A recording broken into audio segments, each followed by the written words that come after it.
He is chair of the Judiciary Committee and serves on the select subcommittee on the weaponization of the federal government. Congressman Jordan, very good to have you with us. Thank you for joining us. So, there's been a lot of back and forth. There was an initial release the Friday afternoon from Tulsi Gabbard's office, the Director of National Intelligence.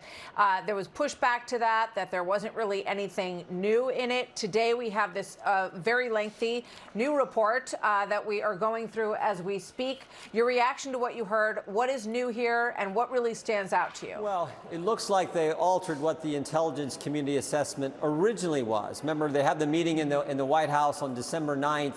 You got all the key players there. You got McCabe, you got Brennan, you got Clapper, you got the president, you got Loretta Lynch, you got all the key players there. And they say, time out, we're going to manufacture and massage the existing intelligence community assessment and make it what Director of National Intelligence Gabbard just talked about. So they manufactured and massaged the document, and then look at what happened next.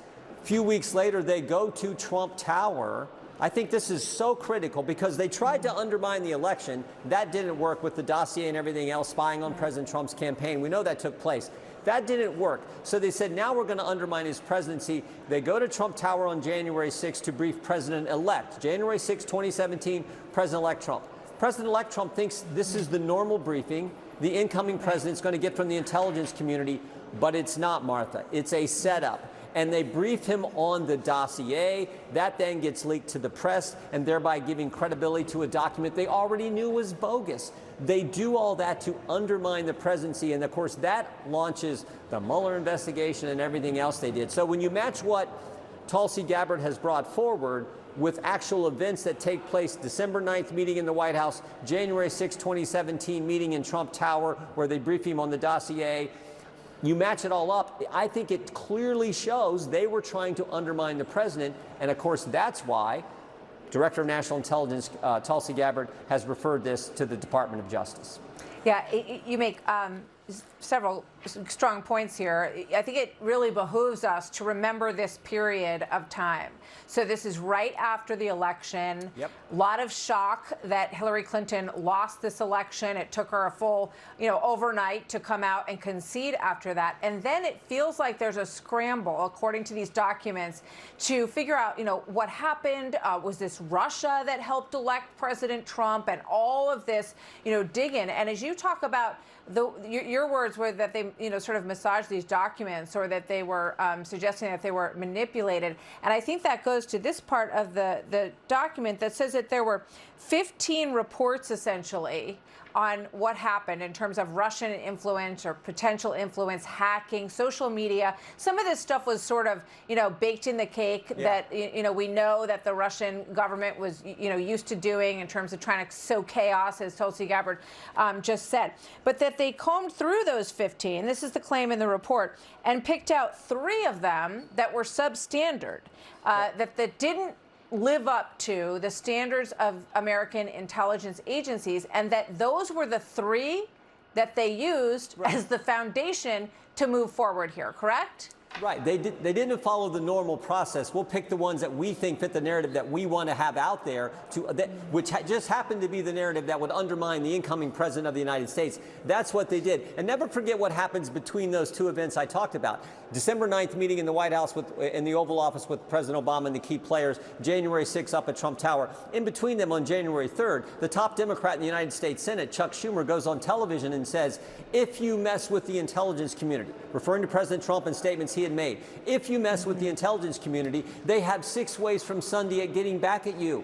Yeah. Why would an elected official say that about the guy we just elected as President of the United States? Well, it took all of 3 days. He says that on January 3rd. January 6th, they go up to Trump Tower and try to set up the president. And Martha, here's what's important. There is a pattern, because 3 weeks after they try to set up President Trump, they do in fact set up General Flynn.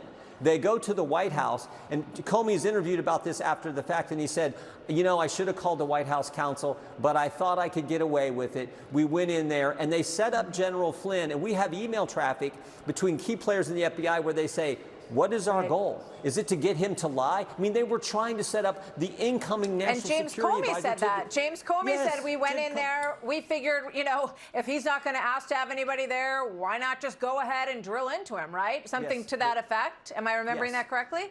You remembered exactly correctly. That's what they did. And never forget this, too. They briefed President Trump on January 6, 2017 on the dossier that they have and they already know is garbage. Now, this sounds pretty familiar to what happened in 2020, where 51 former Intel officials signed the letter saying the Hunter Biden laptop has all the markings of a Russian information operation. Same playbook. And guess what? The same FBI knew that the Hunter Biden laptop was real. So both cases, the FBI has the truth, but they allow something false to be out there for the public, for the country to see. This is how bad it was. And this point, 2016, 2017, this is where all this weaponization started.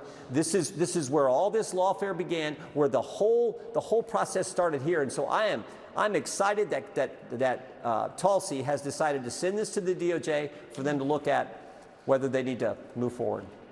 All right. Well, let me ask you this before I let you go. Brett Baer's standing by. We're going to get to him in just a moment. But why now? Why didn't this come out in the first Trump administration?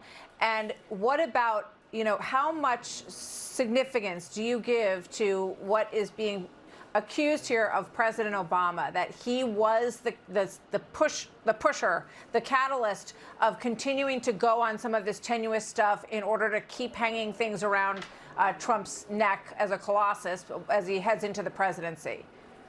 I don't know. I think the reason it's come out now is because we have Tulsi Gabbard as the Director of National Intelligence at the White House. I mean, I think that's the key, and God bless her for doing it.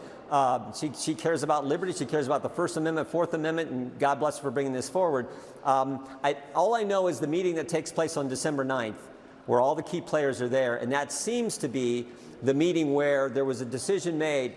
Forget what the normal process. We're going to alter that. We're going to go with this minority finding, or a handful of people who have something different than what the normal process is, and we're going to move forward with that. Okay. And we remember that Susan Rice recorded in her memorandum on the meeting that President Obama said that everything must be done by the book. Yeah. So I leave you with that. Thank you very much, Jim Jordan. Great to have you with us today.